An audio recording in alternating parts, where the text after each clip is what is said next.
Wow. What a great place. What a great group of people. Thank you all so much for the hospitality. I'm especially happy to know I'm not the only one stealing things from hotels. Uh, I have quite a collection, and I'm willing to share it with anybody. You know, probably next to family and friends, where you work and who you work with is probably the most important thing in our life. And you know, many people say that they start a company so that they can create a place where they like to go to work. But it's true for all of us, whether you work for a company or you run a company, you have the power to make it a better place to work. And I want to talk a little bit about some stories about my career, if I can get this to move. Let's see, maybe it's this one.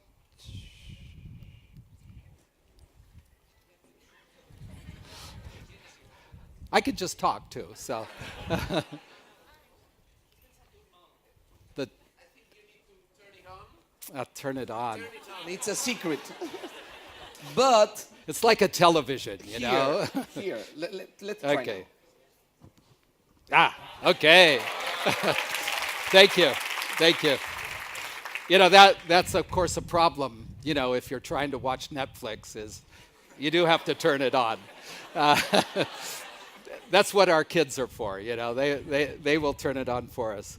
But one of the exciting thing about today's world is that it's changing so fast, and when we think about going to work, we want to work in a place that is fun and enjoyable and especially rewarding. And so I want to tell a few stories about some of the great places where I've worked, including Netflix, and the role that plays in being successful, but most importantly, dealing with the future. Now, the world has changed. I mean, believe it or not, Netflix was founded 20 years ago, and we worked in obscurity. No one knew who we were for our first 3 years. And it was during those years, the difficult time where everybody, you know, would say there's no reason to have a business like Netflix, that the true culture is built. But just imagine 20 years ago, Amazon was only 3 years old, and the way they got customers was through the radio. The advertising for Amazon said, we have so many books, it would overflow the Queen Mary. Well, no one knew how big the Queen Mary was, but it sounded like a lot of books. And 20 years ago, the internet was just beginning. We weren't having our cell phones in our hands all the time. You actually got some peace in the world. But a lot has changed. And especially, you know, the home entertainment business, which is kind of where I started. You probably remember Blockbuster and buying DVDs or buying VHS cassettes. But in those days, the whole idea of entertainment was for everybody to be able to watch whatever they wanted, whenever, on whatever device they could. The problem was the only device was your television in your house, and that kept you from watching it any place. And of course, look at us now, like, you know, we're watching episodes of Seinfeld or episodes of Stranger Things on our phone while we're on our way to work. So the world has changed a lot. But a group of people got together. There was myself and 2 other people to try to solve one of the biggest problems that we thought, and that is people want to see lots of entertainment. They want to see a whole variety of things. And that's why we started Netflix. In fact, what we were really trying to do, if you remember video stores where you had to bring movies back, people hated that. But did Blockbuster ever do anything about it? No. They thought, you know, we're making a lot of money by torturing people, making them return the movies, which they hate. And it's a symptom of big companies who don't listen to their customers and aren't close to the customers.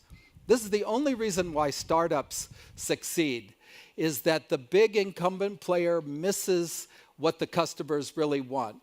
And what our vision was let's mail DVDs to people's homes. They can keep them for as long as they want. And in fact, this whole idea came, before we got to subscription, we were renting movies just like Blockbuster. And we wanted to be the Amazon of DVD. And we walked into our warehouse one day in San Jose, California. We saw millions of DVDs in very sophisticated shoe boxes, organized alphabetically. And Reed Hastings, the CEO, said, "What are all these DVDs doing here? They should be in our customers' homes." And from that, we came up with subscription.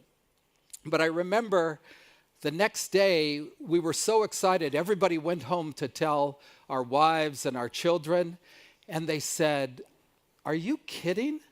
Like, that is the stupidest idea I have ever seen in my life." We couldn't find a single friend who thought it was a good idea.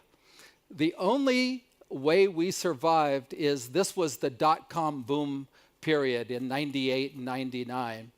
And you could walk into an investment company and say, "I'm going to ship rocks to people's homes, and I need $1 million to start a company to do that." And in those days, you could walk out of that office with $1 million. You're going to ship rocks. And of course, Amazon's doing that today.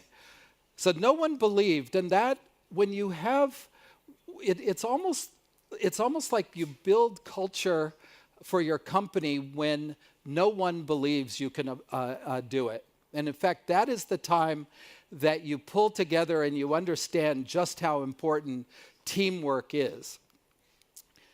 Here we go. Netflix is, as I said, started by shipping millions and millions of DVDs. Wasn't very sophisticated. We had lots of people filling envelopes. It never came to Spain because by the time we got to streaming, that's when international expansion happened.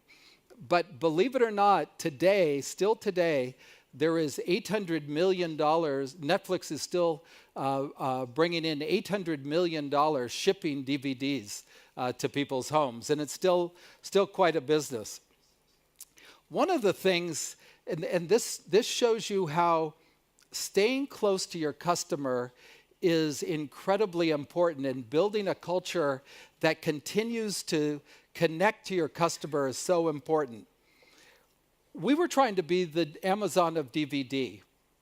And one day we had a focus group, and after the focus group was over, a young man walked out of the room, and we overheard him say, "When I rented the movie, I was in the mood for a comedy, and 2 days later when it arrived in my home, I wanted a drama."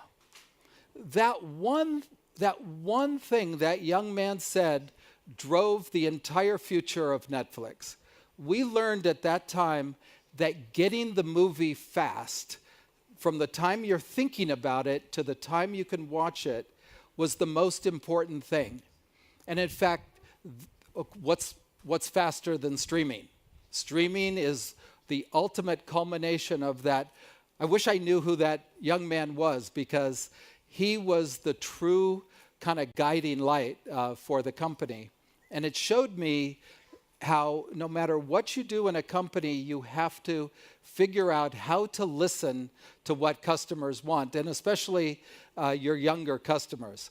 I actually started using a process after that by when I would hire a brand new employee, especially someone who hadn't learned to be politically correct, because your first job, you're gonna say anything. You don't know to be quiet when your boss is around. I would bring in the youngest employee and ask them what we should be doing to make the product or the service better. And that's where I learned more than I would learn from my senior vice presidents, from my vice presidents.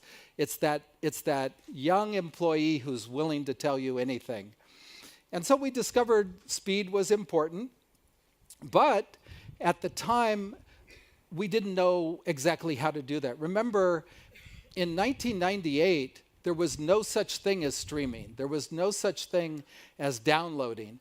And we didn't know, but we called the company Netflix because ultimately we knew the internet would be the way to go.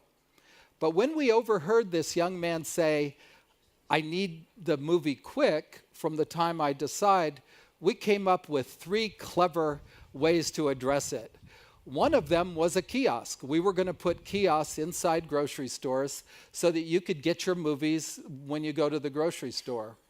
Another one was this actually too complicated peer-to-peer renting, where we would send you an envelope and the return address wouldn't be our warehouse, it would be the next customer. Well, ultimately, the simplest idea was the one that succeeded, which was, let's just build mini warehouses all over the country. And that was the interim step to streaming, which eventually came in between 2005 and 2008. It was really just an experiment. It was really only until after 2008 that it became popular. And what was fascinating about this whole thing is the big play. You know, we actually invited the CEO of Blockbuster to come to our office one day. We were struggling because this was after the dot-com boom and we were running out of money. The stock market had gone down. And we invited the whole executive team of Blockbuster that had a completely different culture to visit us, and we were trying to get them to invest in Netflix. We showed them the warehouse. We showed them how clever we were in shipping these discs. And we said, we'd love to sell you half of the company for $50 million. And to show you the difference in the culture, their response was, we know more about this business than you do. Why would we buy half of your company? And if it's such a great idea, we'll just do it ourselves. When you become the number one player in any field, the biggest danger is getting a mindset that no one can teach you anything. You know more than anybody else. And that is incredibly dangerous and more dangerous than it was then. Had they bought half of the company is now worth $80 billion. It would have been a pretty good investment. And of course, you don't see Blockbuster around anymore. Not that I feel good about that. As I said, you've got, a culture that stays close to your customer is the one that's going to win. If you don't feel and understand what the customer wants, you will never get it. And if you can't do it, you've got to bring people into your organization who do. One of the amazing things that always surprises me is cable companies who've been sending movies through cable boxes to people for years and years make it so difficult to watch the next episode of a series. I don't know if it's true here, but in the US, if you are watching Comcast Cable or Time Warner, you get to the end of an episode and you have to back, forward, search, find, and play to watch the next episode in a series. By staying close to the customers at Netflix, it's automatic. In 15 seconds, it goes to the next episode. It seems like an incredibly obvious thing, but the cable companies all around the world have never figured. I think just recently, some of them have started to do it. Of course, now Netflix is over 100 million subscribers, 130 countries. The only country it's really not in is China. And I remember Reed, the CEO, celebrated the first 1 million subscribers by going to a little tiny diner and eating a steak dinner I saw a picture of him recently celebrating the 100 millionth in the exact same restaurant. But I remember my bet on what I believed would be the biggest we would ever get, and my bet was 1.7 million subscribers. So you can tell I was incredibly wrong. Now, what really led to our success, because it wasn't all easy, it wasn't kind of straightforward, were people, culture, and our clear objectives, which is really a system. Because as much as you can talk about, building a great culture, you need these three ingredients. And let me tell you what I mean by them. The first one with people is you have to have a diverse group of people at the top.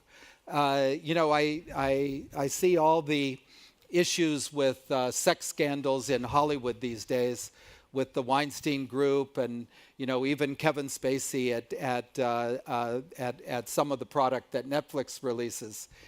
And it always reminds me that if we had a more diverse leadership, if we had more women leaders, those things would never happen. Because I know with my wife, for example, if I do something wrong, my wife doesn't let me get away with it. And I know if you have a company that has a diverse set of leaders, not the VPs, I mean at the top, you will not have these types of things happen. But that's the kind of thing you need to do. And most important of all, people want to go to work with people they like and they respect and they enjoy. And the one thing I found is we used to have this thing, the no asshole rule. And I don't know how that translates. I think you were talking to Kulo, right? So no one likes to work with somebody who is a jerk and it's not fun to be around. So it's like a bad apple kind of makes everything, bad. So you have to get rid of people quick. I don't think I've ever, whenever I've postponed making a decision that I knew someone was kind of making everybody uncomfortable, I always delay it. Maybe they'll get better, maybe we'll solve it, maybe they'll just quit. But every time I regretted that. When you find people, even if they're the most valuable software engineer, which is a very common area for people who aren't fun to be around, you have to get rid of them quick. You have to, move them out, because you can't have a great culture or a great work environment with people who aren't fun or are mean or, have other kinds of problems. That's an important one. Culture is important because leaders have to exemplify respect. And what I found, I wasn't always a good manager of people. I thought that I needed to treat everybody the same way. I thought, to be fair, I would have to treat each individual exactly the same. And eventually I brought in a coach who was really more a psychologist. He would sit me down and ask me how I felt. And he would say, you know what, to be honest and fair with people, you have to treat them the way they want to be treated and understand what is important and valuable to them. That means you have to know enough and care enough about the individuals who report to you to treat them the way they want to be treated. What's important to them? Is it respect? Is it more money? Is it more time off? You have to understand what they want, and if you do that, they will produce and be that much better. But it's respecting what each individual wants, and as much as you can, give them what they want. And you have to, Netflix was not an easy environment. It was very competitive. We didn't follow, I don't know if you know the Jack Welch GE rule, where every year he fires the bottom 10% of his employees. Netflix wasn't like that, but it was so competitive. If you could make mistakes, you could make one mistake. You couldn't make two. If you made two, you obviously didn't care enough to learn to not make it again. And what was even more important is the transparency. We developed goals that everybody knew about. Everybody knew what everybody's goals were, and they were rewarded for doing well and safe when they made a mistake, but again, not twice. So it's creating a competitive environment and rewarding big. And making clear objectives. The worst thing in creating a culture is when you don't know how you're going to be rewarded.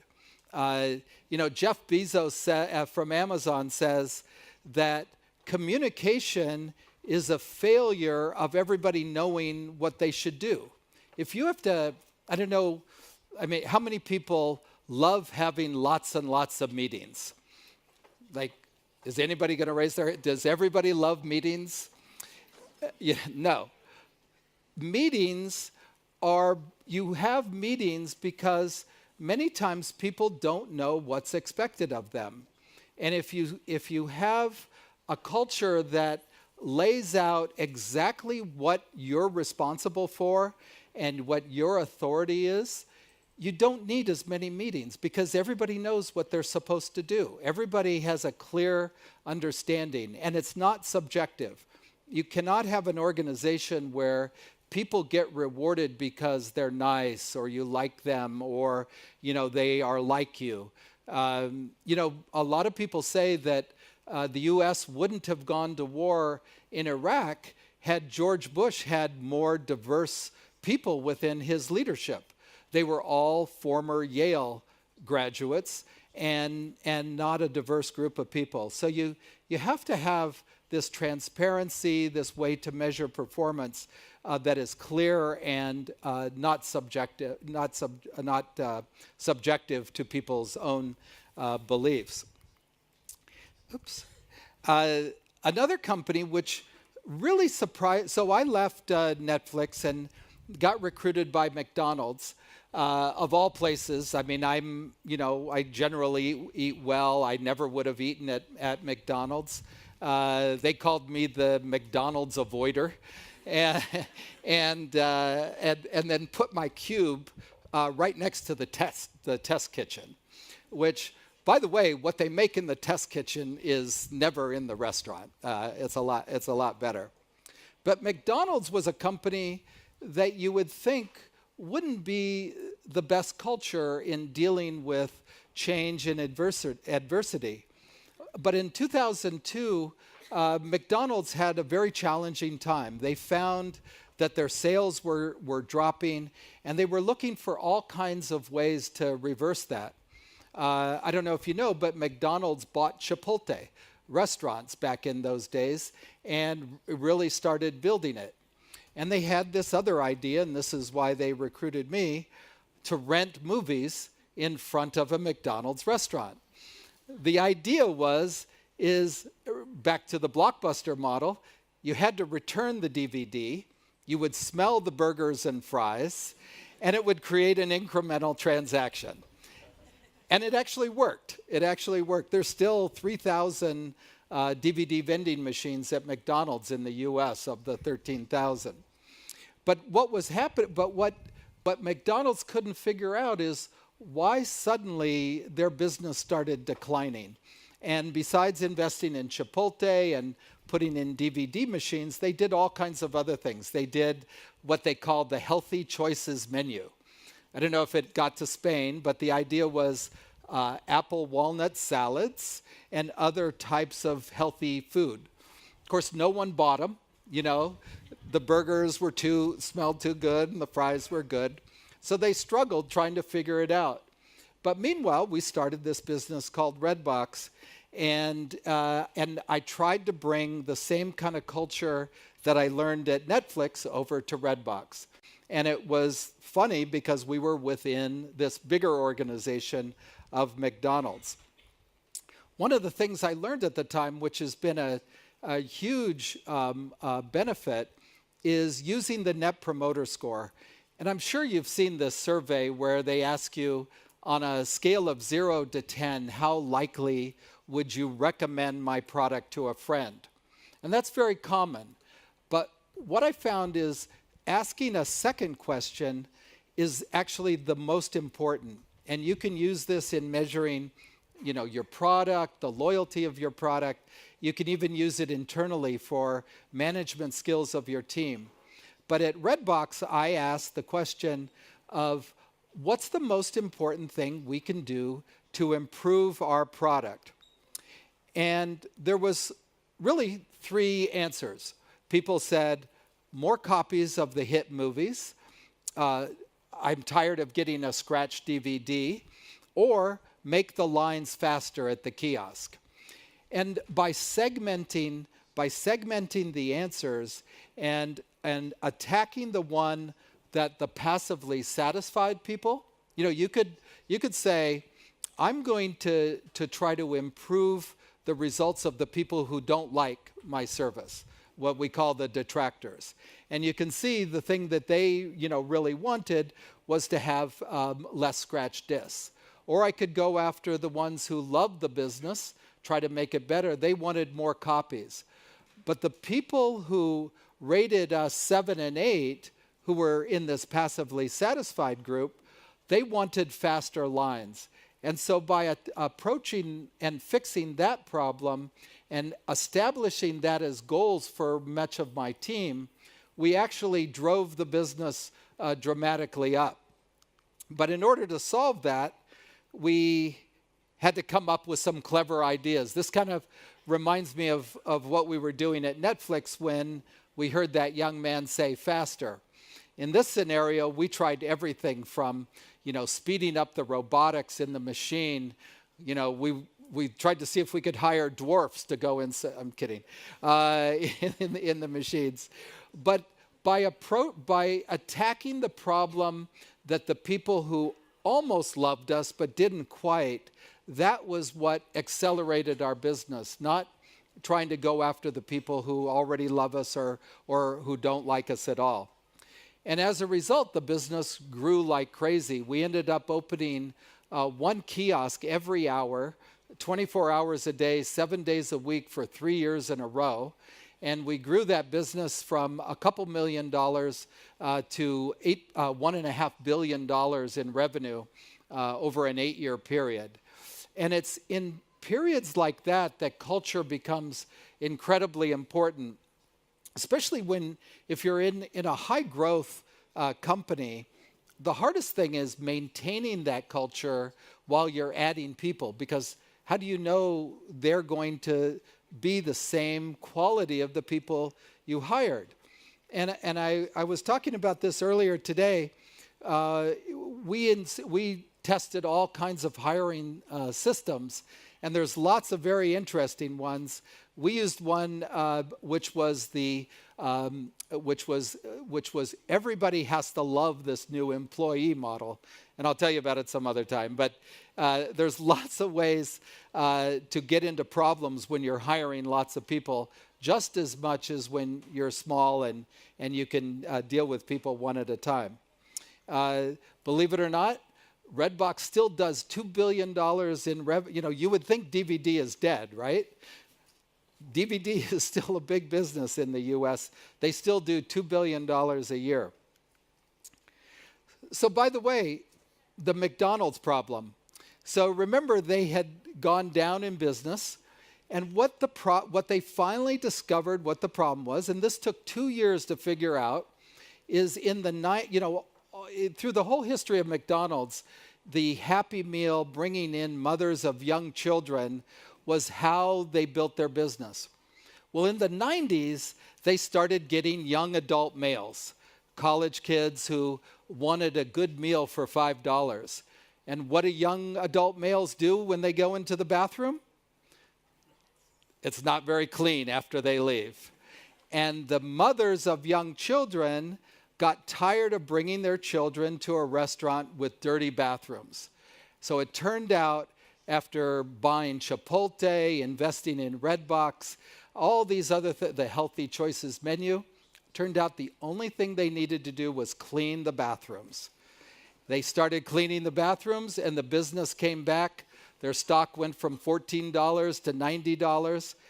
And it's had the executives gone out and just seen what was happening, they would have saved hundreds of millions of dollars and solved the problem, way early. And this is like so critical to stay close to your customers. And of course, I probably was partially responsible for that. So again, industry leaders respond differently. You don't want to be leading or a part of a company that doesn't respond and understand your customer. Again, same things, people, culture, systems, those three, if you can put those three into place, you reduce the risk of failure. A lot of people, in the business world hide their head in the sand. I'm sure businesses like this and say, maybe it'll just go away. Maybe the competition will fail, or maybe we don't need to do anything. And of course, what ends up happening is things like this. None of these, I wish this one, Trump International, was truly gone. It's actually embarrassing being an American these days. But that part of his empire did fail. And none of these companies are around except for AMC. And I'm hoping in the next few years they may have some problems. Only because I'm competing against them. I'm not mean, but about 22 years ago, I owned video stores. And I had a beautiful store in Tiburon, California, a beautiful little town north of San Francisco. And one day, a Blockbuster opened up across the street. And the next day, they hired all my employees. And the next day, I vowed to destroy them.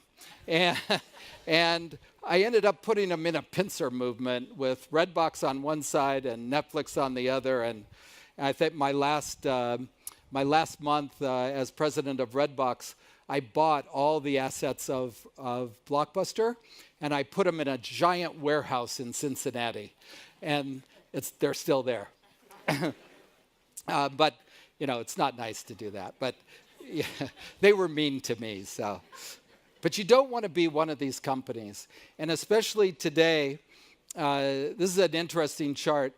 Last year, one company every single week was founded that is now worth over $1 billion. And the difference from 20 years ago to today is you can start a business on an idea. You don't need huge amounts of employees. You don't need, big offices with servers, and you don't need a big legal team and accounting. You can outsource everything. Was just a while back that two guys were sitting in their apartment in San Francisco. It was a one-room apartment, a studio, and they couldn't pay the rent. And they were thinking, geez, we can't rent a room out because there's just this one room. So they thought, let's go to Walmart, let's buy some blow-up air mattresses, and we'll rent them out for $10 a night. Today that's Airbnb. Travis Kalanick, a few years after that, was in Paris, and he and his partner were thinking, God, wouldn't it be cool if we could just pull out our phone and a car would show up? And now that's Uber.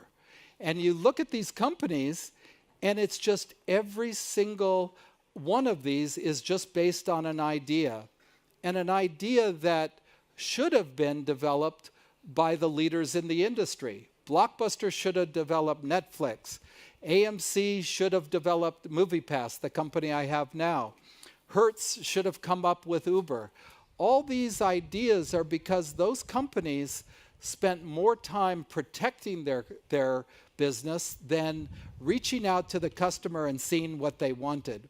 And now that it's so easy to start a business, it's even more dangerous than it was before. But by the way, WeWork is about to announce a new business called We Live.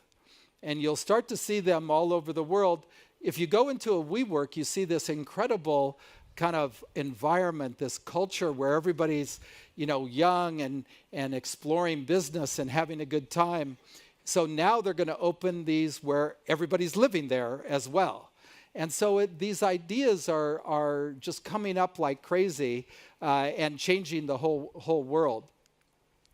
One of the things that excites me the most is what companies are doing to reduce the friction of transactions.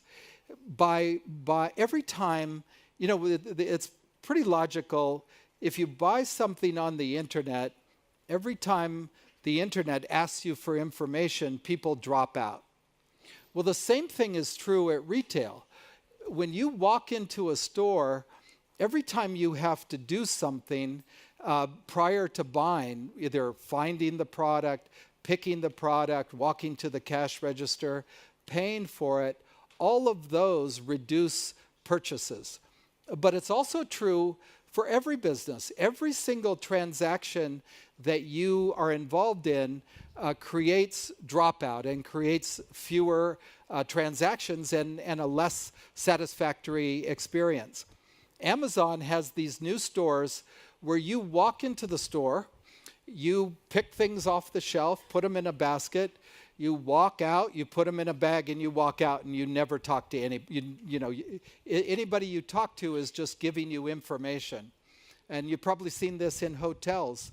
Why should you have to go to the front desk? Now you can pull up the key on your phone and go straight to your room.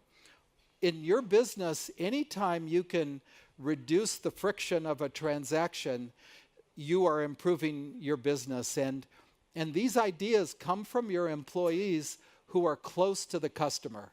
Either you have to be or your team has to be. And so making sure you have a culture that is connected to your customer, no matter what business you're in, is probably the most important aspect of success.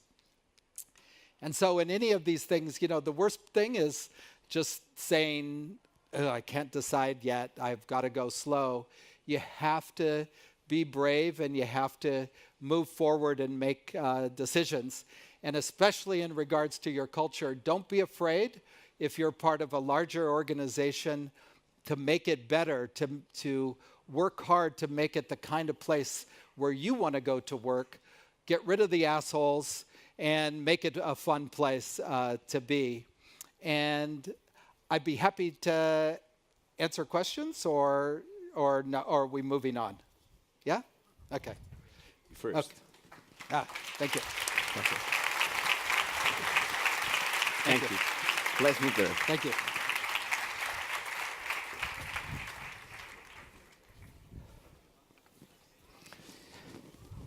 Thank you very much. Yeah, thank you. And welcome. Y bienvenidos. Gracias por venir. I can't believe you have kept politically correct during your career. You have to explain me that. I have, that I have been politically Yes. correct. I haven't always been politically correct, but I've learned.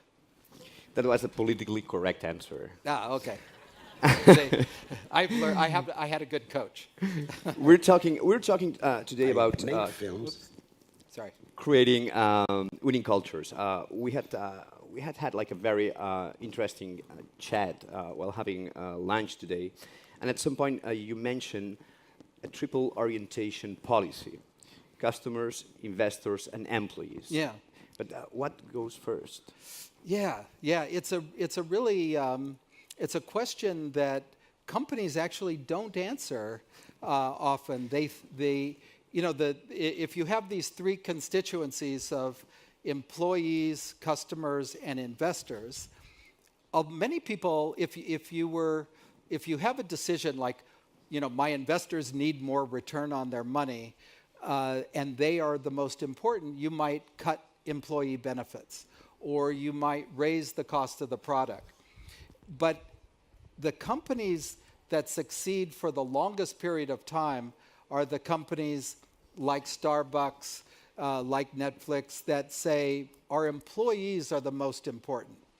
Employees always win, And if my employees love working for the company, they're going to create the best products, give the best service, and therefore the customers will love us, and as a result, the investors will love us. The other way is kind of the opposite. If I keep rewarding my investors, I'll keep getting more money coming in so I can pay my employees. So it's Richard Branson believes this. It's just a different way of thinking, but many times people don't even ask the question. You've got to at least ask and answer that question in your company. And it comes a key question too here. If customers are, or if employees are so important, how important as well are salaries in creating an exceptional working environment? Yeah, salaries are one of the kind of not the least important, but they are definitely less important than other things. You need a fair salary, but you don't necessarily need to overpay people. What you need to reward people for doing great work, but for like I said, the things they want. Maybe they want more time off. At Netflix, we launched unlimited vacation. And so you could take as much vacation as you want. In fact, you could come to work one day a year if you wanted to. And however, remember what I said, you also had very, very clear objectives. Let's say you had to improve the profitability of your subscribers by 1%. If you could go to Tahiti and that happened, then you could keep your job. But if you took a vacation and you didn't hit your goal, then you couldn't. So what we learned is people really wanted the freedom to decide how to get their job done. But not everybody. Some people wanted a very clear, be at work from 9 to 5. So it's more about learning what's important to the individuals and then customizing. Sometimes it's salary, sometimes it's bonus, vacation time, education support, those types of things. But if we convey this to a new, high pressure startup, which will be the rest of the ingredients of this recipe? I mean, how do you manage, or how do you deal to create this exceptional value? I mean, a startup at the beginning is like a very difficult working environment. Yeah. They definitely say, that if you want to work 80 hours a week, you should go work at a startup. Because you do, like I'm in the middle of doing a deal right now, and my phone is telling me I'm supposed to sign something. It's like nonstop. It's working at a startup is like nonstop. But if you are not comfortable with ambiguity in your job, because in startups you're doing probably 4 jobs. You're probably doing things that you aren't great at, but there's no one else to do them. So in a startup, you have to be prepared to do any and everything all the time until you get, you start building out the teams. During our lunch, you mentioned too your experience in dealing with situations in which you had to hire a lot of people, like in a short period of time. We're not talking about like big companies and hiring a lot of people now, but there is something very, very interesting in the way you did it. Can you please tell us how you managed to do that? Yeah, what we did is we did this process called unanimous hiring.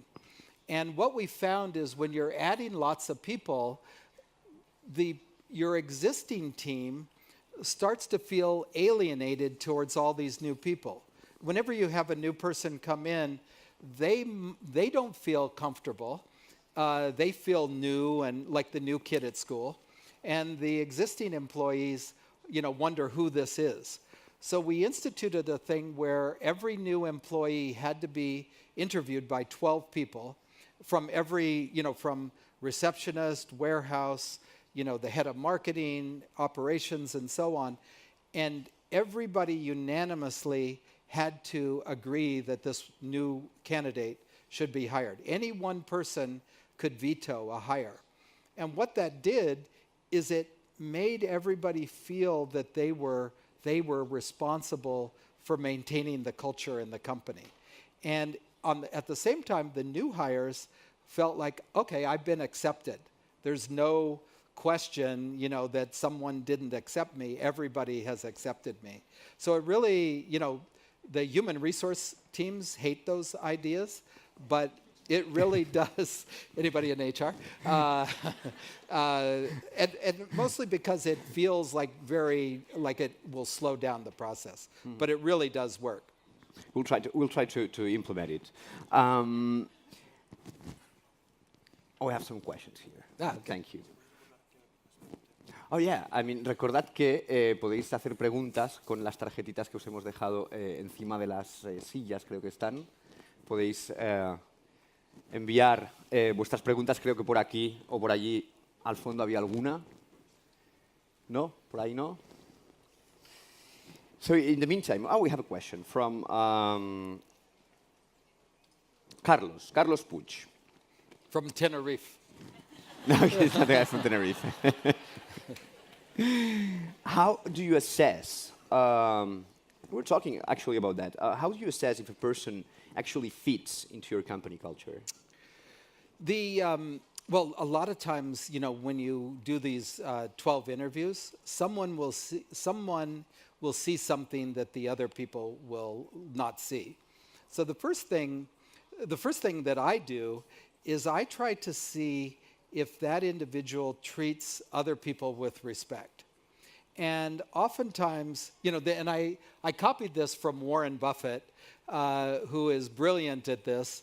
What he does is he takes people to a restaurant, and it's not an expensive restaurant. He tries to take them not to McDonald's, but something, in that kind of category. And he watches how a candidate treats the people bringing the food to the table. And because many people will treat the boss or their peers with respect, but they may not show respect to the people who are serving food or driving the car. And so he looks to see that. And I use that method because to me, it's if people don't treat everybody with respect, I don't want to work with them. And so that's the first one. The second one is, are they really passionate? Is this just a job, or are they really passionate about their work? I don't mean they should drop family and friends, but are they really kind of passionate? So those two things, treating other people with respect, not just people who are maybe higher paid than them, but everybody, and being passionate about the job. Companies change. Have you ever felt that yourself was not fitting in the company culture anymore? Oh, yeah. Well, that's why I left Netflix, and that's why I left Redbox, is that I've always loved the kind of the early stages of business, and the reason I love it is because you can be, there's not a lot of rules. You can break rules, and you don't have to be constrained by what your lawyers tell you have to do. So at Netflix, after we went public, it got to be too bureaucratic. And I think not only but I think everybody felt like this guy is going to cause us trouble. He better get out of there. So yeah, that happens to me on a regular basis. So at the end, what did you learn from Netflix? I learned the importance of culture. I learned that this whole world, especially the business world, is changing so fast that if you don't constantly educate yourself and stay close to new technology, that it'll go right by you. So, lots of things, but those would be two things. So we have a question from Carol. Do we really need to reduce transactional processes in hotels if hospitality is the core of the business? It's a tricky question. Is this a towel theft question, or it's that bathrobe that I didn't return? It's a good question, actually. No, say the question one more time, Do please. we really need to reduce transactional processes in hotels if hospitality is the core of business? Yes, yes, absolutely. If the interaction currently is one that the customer would prefer not to do, I mean, who likes coming into a hotel and there being a line of people checking in? Yes, if the idea was you could walk in and immediately be greeted by someone who told you all about the benefits of the hotel and where everything was, that would be great. But if you have to wait in line, that's where it's bad. And so reducing lines is an important ingredient in any kind of business. We have another question from Mercedes. How do you deal with the fact that a consumer doesn't really know what he wants or changes his mind frequently? Yeah, that's especially in the world of entertainment where there's so many choices.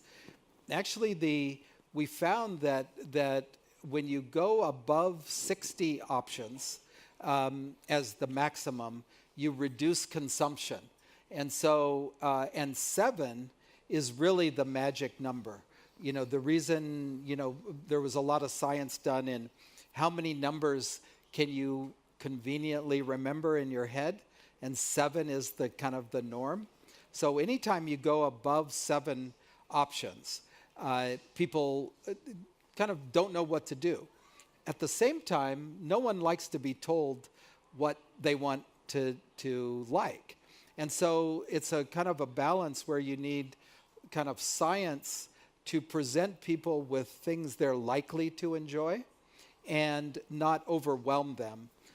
So it's a balance act of, give choice, but not too much. So related to this, I had another question that it was like, at the end, which do you think is the reason of the success of the brand, of Netflix in this case? It's mostly around giving people freedom, giving people the freedom to watch content wherever they are, in a super affordable, low-priced way. They say that the cost of delivering an hour of content over these last 10 years has dropped 85%, at least in the US. And so by giving people a lower and lower cost of consuming and even greater flexibility at the same time, allowed Netflix to flourish, and being the first one out made it kind of the number one. Are we witnessing the end of TV? I think we're definitely seeing more TV watched outside the living room, outside the bedroom, more on your phone. The phone is becoming the TV of the future, which changes the way content is made. Now the content, big special effects are no longer all that important. Now it's story and characters and building kind of a long relationship with that content. So at the end, that's a question, of course, that it would like for us today. Give us advice for the alumni of UAE that are interested in starting a new project, a startup. Well, it's I guess a couple things. The danger of starting a new business is running out of money. Money. That's why my phone is ringing. Money is the most difficult thing, and most ideas take 2 or 3 years. At Netflix, when we started, we really had no clue. But money was easy, and so we thought, well, give us a couple years and we'll figure it out. But today you don't have that benefit or that luxury. So building a couple people, they say that a company, a startup with 2 founders, that support each other has a higher likelihood of success. So, get a partner, build a couple people around you, get a great idea, and then boy, try to raise money. It's you know, try to get a lot more money than you think you need, because there's always something that goes wrong. I have another question from Adriana. Adriana, she pointed that she's from Cantabria. Oh, Like, okay. you know. Where's that? Cantabria, northern Spain. Oh, okay. Which is your favorite Spanish company, and the reason why? Well, I love Zara. Because it's always a place I can buy something for my daughter. And the reason why? Yes, and the reason why? The reason why. It's actually a really easy place to shop. You know, it's easy, you know, it's spread out. I'm not a great shopper, but, you know, I get most everything online. And, you know, even groceries and everything like that. But my daughter needs me to go with her. And so that's why I like it. It's a fun place to go. And Pablo would like to ask, which has been the biggest mistake in your career, and what have you learned from it? Well, it's been two. I've worked with people who I was naive to believe that they were good people, and so I've had some experiences with people who just were in it for the money, and not. You know, you have to believe in the product and the people you work with. And if you go into a business and all you want to do is make money, you do things that are not right for either the customers or the employees. So the biggest mistake I ever did was I was working with someone who all they wanted to do was make $1 million, and that made them do things that were not right. Another tricky question here. From Orlando Rodriguez. How many time did it take for you to earn money in your first company, in your first project? Well, the first one was video stores, and I borrowed money from my mother. They're always good for a few dollars, and I think it took 12 years to pay her back. She was more patient than banks are today. At which rate? Huh? At which rate? You know, there was no interest rate. Okay. And it still took me a long time to pay her. Okay, I think we don't have more time. Okay. Thank you very much for coming in. Thank you. Thank you very much for your questions. Thank you.